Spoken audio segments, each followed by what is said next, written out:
Okay, g'day again everybody. Right, here we go with another update on where the bug's at. Well, I finally finished puttying the bonnet. This is actually one of the first pieces I stole. Actually, I did the making of the front, the cutting and welding of the front, and then I cut and welded the bonnet to match it, and then I left it, and I put it off, and yeah, and then I realised how out of shape it was and how much panel beating and then, because my panel beating's not as good as I'd like it to be, how much puttying had to go over that and how difficult it was to get the shape, and especially to get these two pieces even, because I didn't actually weld them even. So then I had to panel beat it again, and yeah, and I've been putting this off for the best part of the year doing this bonnet because I really didn't want to do it. Didn't want to put the effort in and the hassle, but anyway. Yeah, I've got it puttied, and I've given it a very heavy coat of 2-pack primer. This is unthinned. You just mix the primer with the hardener and spray it on as is. It's had 3 very heavy coats over all of the putty patches, and then 1 heavy coat over the rest of it, just in case there's any other discrepancies that I didn't notice before. It's one thing when you strip something back to metal, and unless you do it like with emery, if you do it with emery, you're going to pick up on where the dents are because the board will do it. But if you just strip it back with something else and just strip it all off quick, it's very easy to miss little bits and pieces, because there is, actually I think it's on this side, yeah, there's a dent just there that I missed. I had no idea that was there until I put the primer on, and it's quite a sizable little dent. You'd think you'd pick that up easy, but yeah, I didn't. So yeah, a little bit more putty to go in there.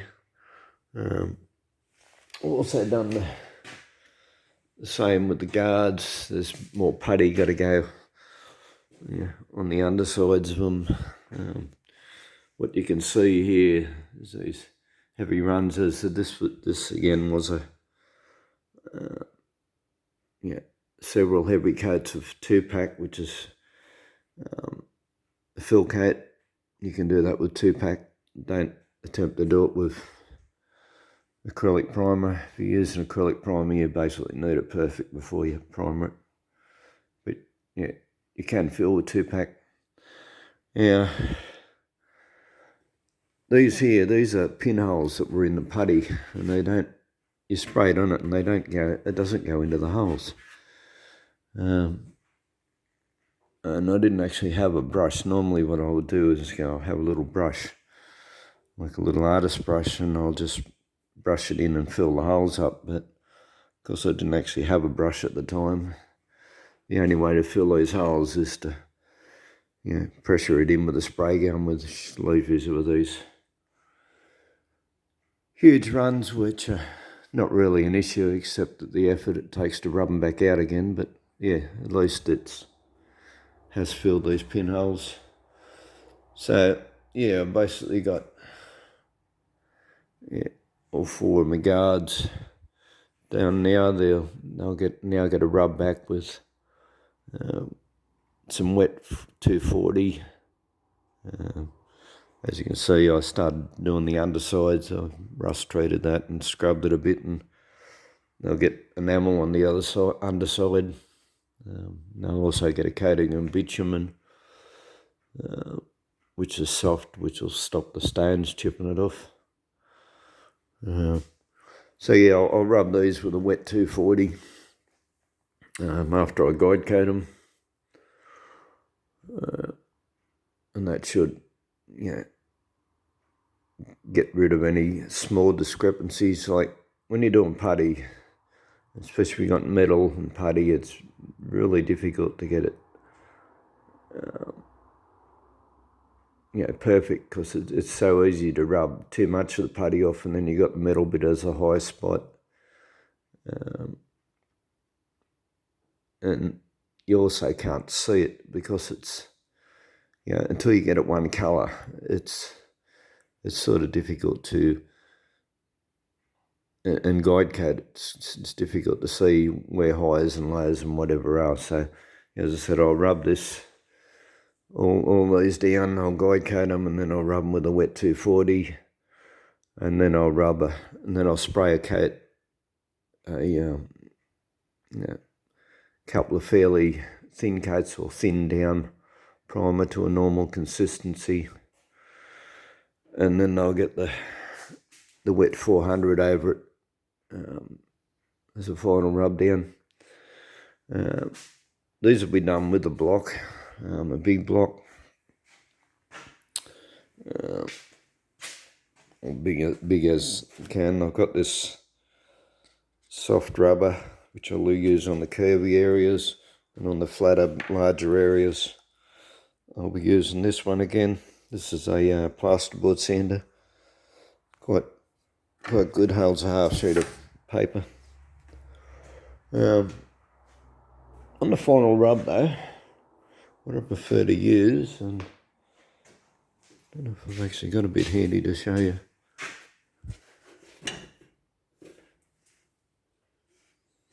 No, I've got a bit of somewhere.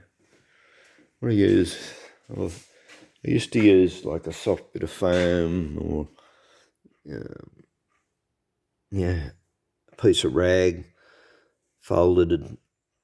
But what you have an issue with is the paper slipping off it. Anyway, there's a spider in here somewhere, but don't jump out and bite me. Put it away somewhere. But yeah, what I have been using lately is I've got a scourer pad. It's a scourer pad that come from the spray painter suppliers. It's probably a 1/4 inch thick, quite sort of tough scourer, not like a kitchen scourer. And I find that's really good to use on a final rub down, because it holds the paper sticks to it, and you don't have this issue with your paper coming off the pad continuously. Anyway, what I wanted to do, so this has been puttied up. This used to have a chrome strip which went across there, and it also went across these other pieces, these dash pieces. You see the two holes where used to hold the chrome strip. Anyway, in getting these two chrome strips off, it broke the rubber clips, and or plastic clips, I should say. And I looked up on the online Volkswagen Beetle stuff, and I couldn't find any listing for these clips, or for even the chrome strips. So I made the decision to not put the chrome strip back on these bits up here, because they've got they actually have a mesh. I think the original speaker went behind them or something, but I'm going to put some felt, and I'll just put some pins of some kind, something that looks decorative through those holes, so I'm not going to block them up. But on the glove box, there were 3 holes where these pins went in, and if you've got a flat surface and you want to plug like a bolt hole or a pinhole, if you just put the putty and rub it off, what you'll have is the putty that's left will just be in the hole itself. There'll be nothing on the surface. to hold it, and it'll crack and fall out. So what I've done here, I got the centre punch and I put it in the hole, and I gave it a light tap with a hammer, and what I thought was light, but it was obviously a little bit heavier, and I expected there'd be a little half-inch circle of putty. But when I did putty, the putty patch ended up being 2 inches wide. So it actually dented it in way more than I thought I had. And this has had a couple of heavy coats now of 2-pack primer over the top. And I'll put a little bit of guide coat over this, and I don't have any wet emery prepared, and because it'll be getting primed again, I've just got some dry 180. There's a couple of reasons for using a wet emery. One is it doesn't clog up, you don't go through as much paper, and also this toothpack, the dust is just as lethal as the vapours, so it doesn't do a lot of dry rubbing of toothpack. However, I have guide coated this, and I just want to do a demo, and we'll see just how straight I actually got it.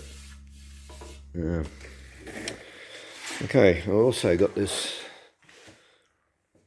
nifty phone holder today off a friend of mine as a present.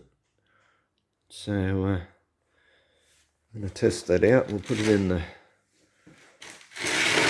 the holder, and because I'm not going to be able to see the screen at the back, I'm going to reverse it to the front camera, and so that I can actually see what I'm aiming at. Okay, so hang on a tick while we change directions. Alright, here we go.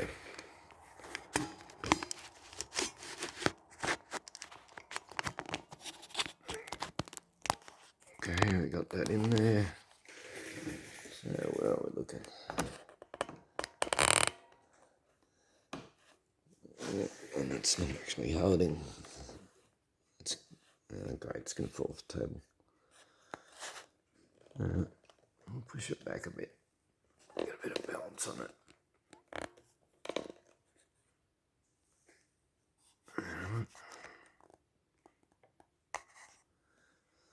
See if we can zoom in a little bit.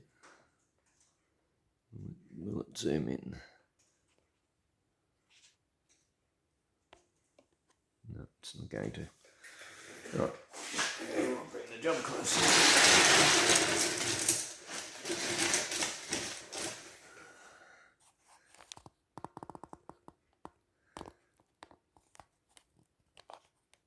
Okay. Alright. We'll see just how straight we got it. This, by the way, is the glove box lid.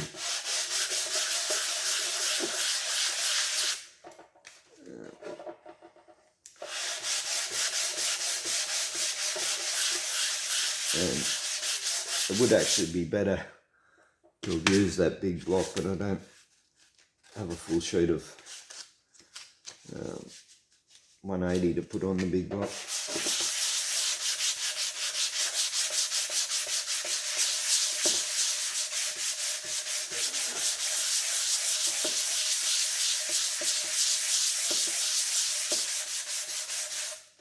Yeah. As you should be able to see already, just from that little bit, and guide coat's not actually dry enough. Yeah, I put it on half an hour ago. Left a bit more, but you can see already. This is the putty patch. There's a lower around there. There's an even lower bit right in the middle.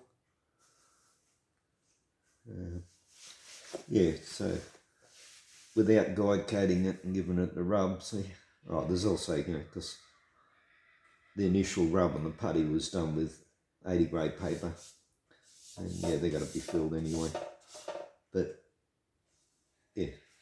it's not straight. You can see there's a hello here. So a mistake that can be made here is thinking that you have to rub this part where the paint is, but that will just create a low. See, that's already a low. So if you try and just rub that bit out, you'll create an even bigger low. So what you got to do is rub all of the outer surface and rub the whole thing until the guide coat disappears. And so because I haven't, I should really use a bigger block, but yeah, it'll be okay. Just keep it moving. Don't just rub in one spot. Keep it moving. Do a bigger area.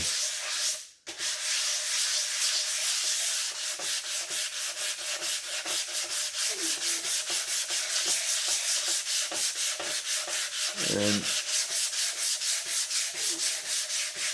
yeah, the general idea is to sort of go diagonally across one way, across the other way, but lengthways with the job.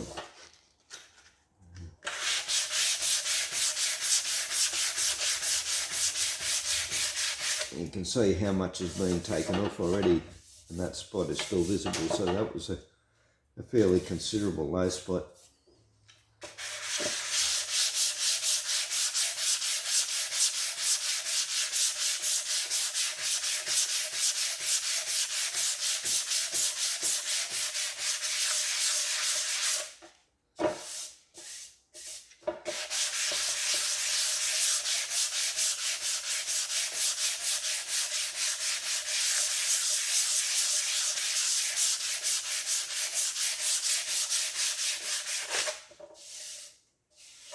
And there we go. That is now flat. There is no more high-low spots. And we'll just go off the edge, around the edges here,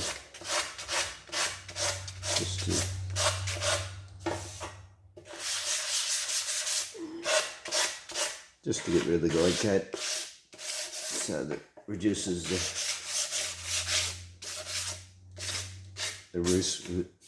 risk of it reacting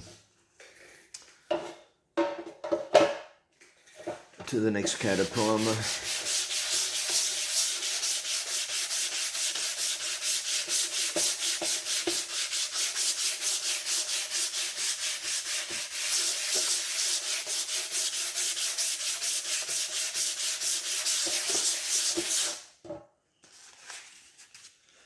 And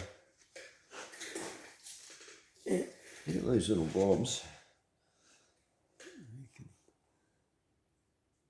see the little bits of guide coat that are stuck to it. As I said, because I should have done this hours ago. The guide coat, but you'll get this with putty occasionally too. It's clogging the paper.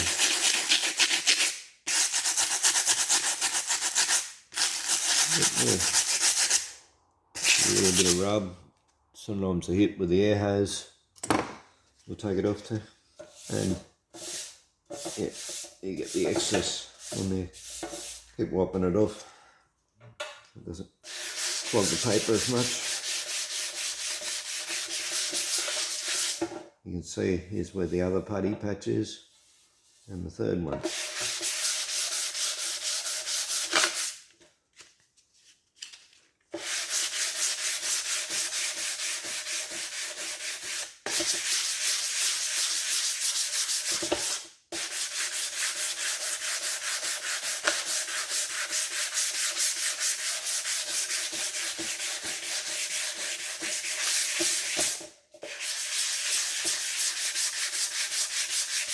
And this is something I didn't realise either. If you can see this, there's a hollow just there. That's actually a dent that I didn't even realise was in there until now.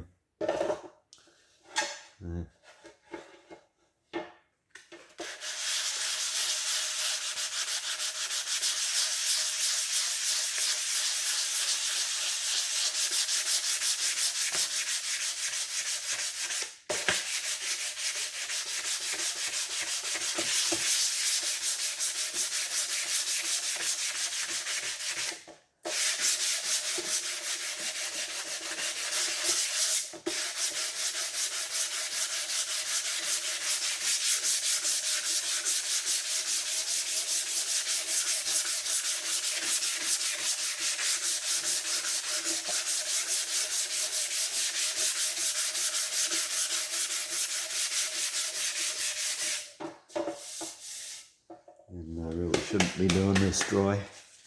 I can actually start to taste the 2-pack primer now. It's just not good. Anyway. Yeah, I'm 60 years old now. I've actually got to the point where I don't really care that much. There's a lot going on in this world. From what I've learnt and what I know, I can't see us or me being around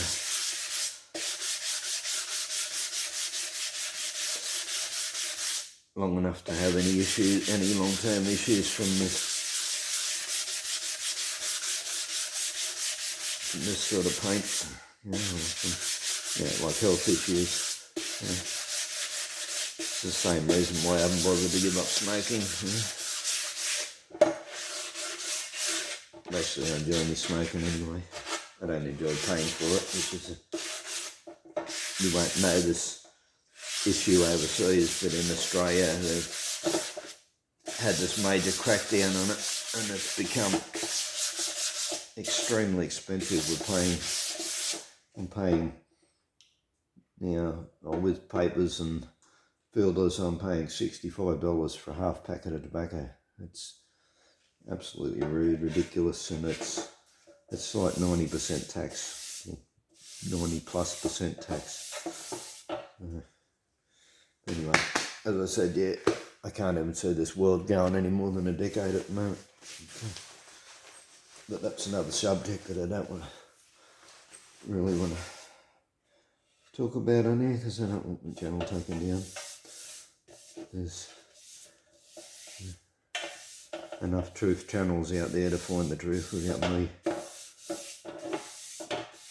spoiling my channel for the few viewers I get. But there we go. Right. I've now managed to get it straight, and I can now be fairly confident of that being straight. I will now prime that again. Well, not tonight, but when I've got the other ones ready, I'll prime everything again with a much thinner coat of primer. And try and lay it on as flat and nicely as I can, so it's easy to rub back, and then I'll paint it. Yeah, but had I not done a full coat of the 2-pack primer, that would have looked absolutely shit. Yeah, because I don't bother with the inside of it. Yeah. Anyway, there we go. Thanks for watching, and if there's any professional painters out there that have got some tips or find fault with what I'm doing, the way I'm doing it, yeah, throw your comment on. I won't be offended. Yeah, I've been doing this for a while, but I'm still a learner, and yeah, I don't mind helpful tips from professional people. There you go. All right, thanks for watching. Bye.